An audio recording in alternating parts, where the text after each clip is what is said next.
아모스서 8장 말씀입니다. 지금 7장부터 9장까지 5개의 환상을 아모스가 보고 그 환상에 따른 어떤 이스라엘에 내리는 재앙에 대해서 말씀하고 있습니다. 그래서 8장에 이제 앞에 7장에서 메뚜기 또 불재앙, 다림줄 그 환상 이런 3개의 환상을 봤는데 지금 이제 8장에서는 4번째 환상인 과일 광주리 환상입니다. 근데 이 과일 광주리 환상은 과일은 단어 자체가 끝이다 이런 뜻이 있고 또 이스라엘에서 실제로 마지막 또 거두는 것이 과일이기도 하고 그래서 추수의 끝을 말하고 있습니다. 이 환상 자체가 그래서 추수의 끝 결국 종말과 연결해서 이스라엘의 마지막 때에 내릴 심판, 재앙에 대한 그러한 환상이라고 말할 수가 있겠습니다. 그래서 2절을 보면 이제 바로 그 환상의 내용이 뭔지를 알 수가 있는데 2절을 읽어보겠습니다. 그가 말씀하시되 아모스야 네가 무엇을 보느냐 내가 이르되 여름과일 한 광줄이니이다 하며 여호와께서 내게 이르시되 내 백성 이스라엘의 끝이 이르렀은즉 내가 다시는 그를 용서하지 아니하리니. 앞에서도 이렇게 재앙 환상을 보고 그냥 보기만 했던 환상에서는 아모스가 중보기도를 해서 용서함을 받았지만 이렇게 환상도 보여주시고 심판에 대한 말씀도 같이 했을 경우는 아모스도 아무 말도 할 수가 없었죠. 그것은 그만큼 하나님의 심판이 확고하시다 하는 것을 말씀하고 있습니다. 특별히 마지막 때의 심판은 피할 수가 없습니다. 그때는 더 이상의 기회도 없는 것이죠. 그래서 우리가 이 마지막 때라는 것은 개인적인 마지막 때 또 온 우주의 마지막 때 두 가지를 우리가 생각할 수가 있죠.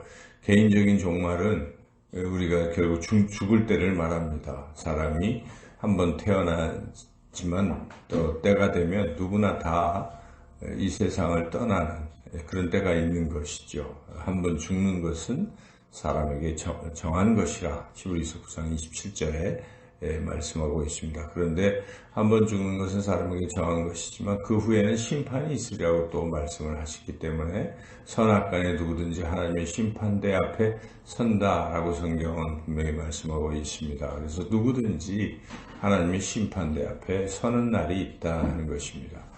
그렇게 개인적인 그런 종말을 맞이해서 심판대에 서기도 하지만 결국은 온 인류가 이 우주 만물이 또 마지막을 맞이하는 근데 물론 마지막은 다 사라지는 마지막이 아니라 새롭게 시작하는 마지막입니다. 성경에서 말씀하시는 것은 그래서 아담과 하와 천지창조하고 첫 시작이 했지만 이제 마지막 때에는 새하늘과 새 땅으로 하나님이 다시 새로운 창조를 하시고 그때에는 아담과 하와가 아니라 또 새로운 사람으로 살게 하시는 것.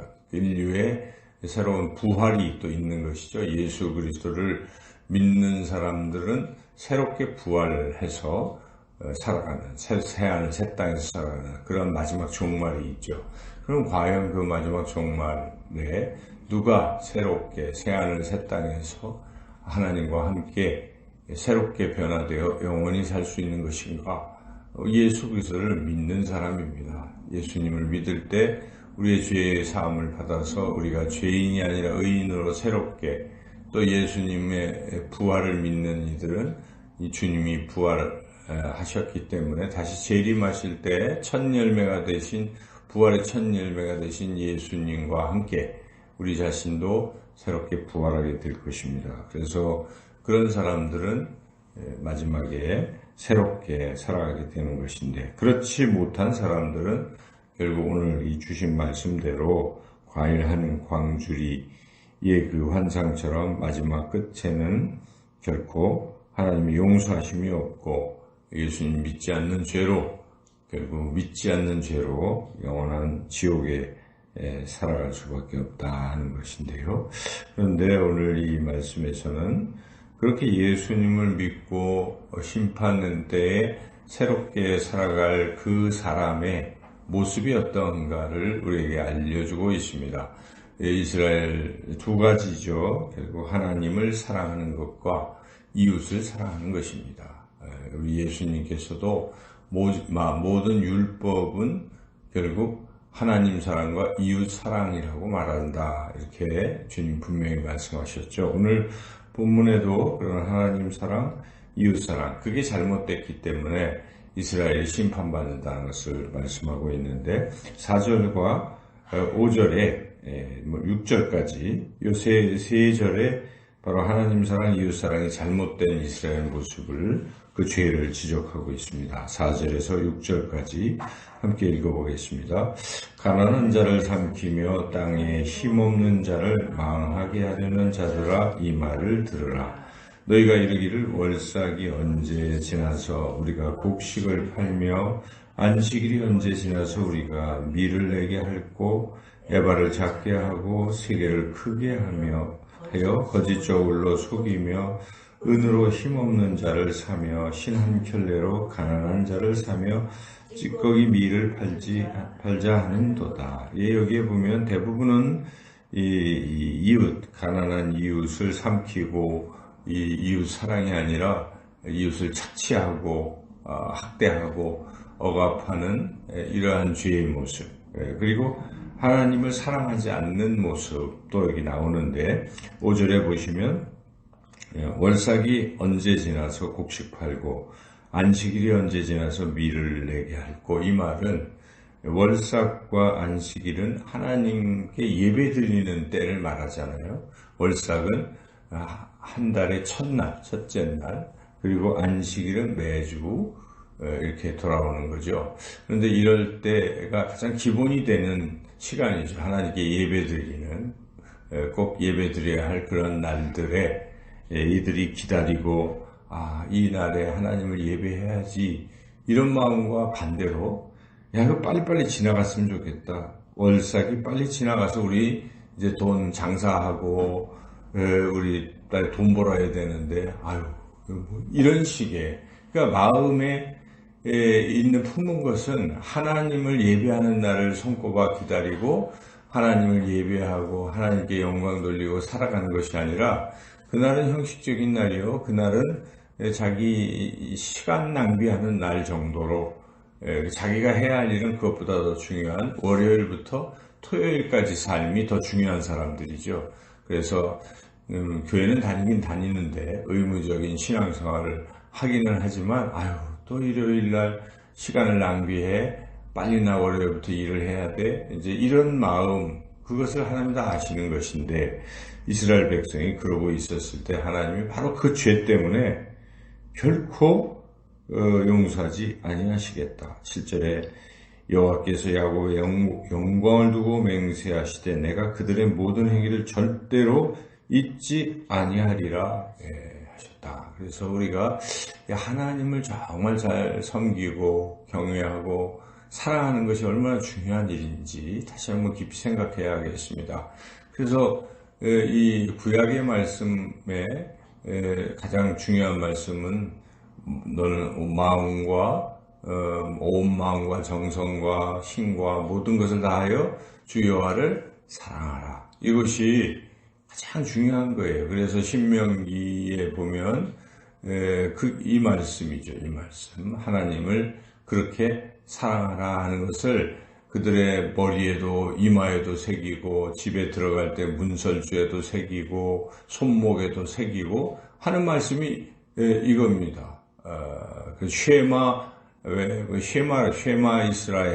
이스라엘아 들을지어다 하고 뒤에 너희들이 평생 잊지 말아야 할 말씀이 딱 한 절로 하나님을 사랑하라 하는 것이죠. 그래서 이스라엘 백성은 여기서는 이런 지적을 받아서 멸망하고 뿔뿔이 디아스포라로 흩어져서 살면서 그들이 그나마 이제 잘해야 되겠다 생각한 것이 하나님을 사랑해야 되는구나 뼈저리게 느끼고 2000년의 세월 동안 그 뒤에 결국 1948년에 시오니즘을 통해서 이스라엘이 다시 나라를 이제 세우게 되었는데 그 긴 세월 동안 그래도 그들이 잊지 아니하고 자녀들에게 계속 교육시킨 핵심 내용, 그 쉐마 교육이라는 것의 핵심 내용이 다른 게 아닙니다.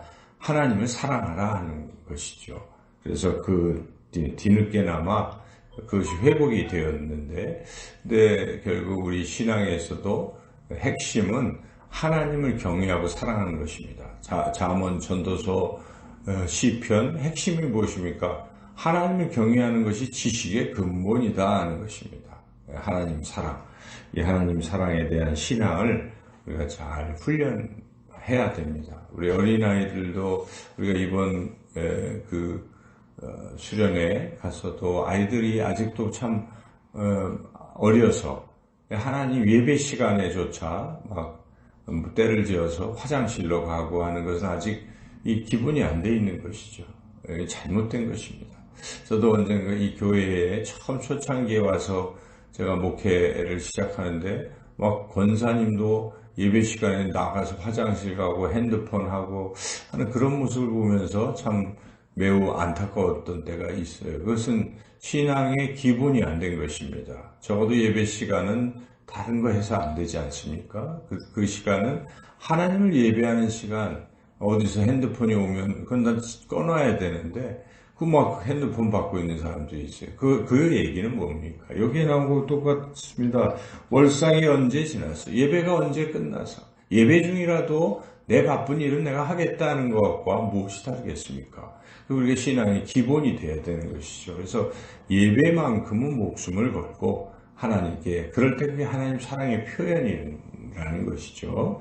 그리고 또 이웃을 내 몸과 같이 사랑하라 하는 것인데, 오늘날 많은 기독교인들이 주일날 예배는 드리는데 밖에 나가면 세상 사람과 아무런 차이 없이 또 다투고 싸우고 세상 못된 이런 불의한 일을 자꾸 저질러서 세상의 소금이요 빛이라고 하는 그리스도인이 세상에 맛을 잃은 소금, 밟히는 소금이 되는 이런 것이 참 잘못되는 것입니다. 그래서 우리가 다시 오늘 본문을 통해서 하나님 사랑, 이웃 사랑, 이 신앙의 핵심 기본을 회복해야 되겠구나. 우리가 예수님을 믿는 하나님의 자녀들의 특징은 구약이나 신약이나, 구약만 나오는 것이 아니라 신약에서도 예수님께서 모든 계명은 하나님 사랑, 이웃 사랑으로 다 압축된다라고 분명히 말씀하셨기 때문에 우리가 오늘도 이 말씀 다시 한번 가슴에 새기고 하나님을 사랑하고 이웃을 사랑하는 그런 신앙의 모습으로 살아가시는 저와 여러분이 되시기를 주님의 이름으로 축원합니다.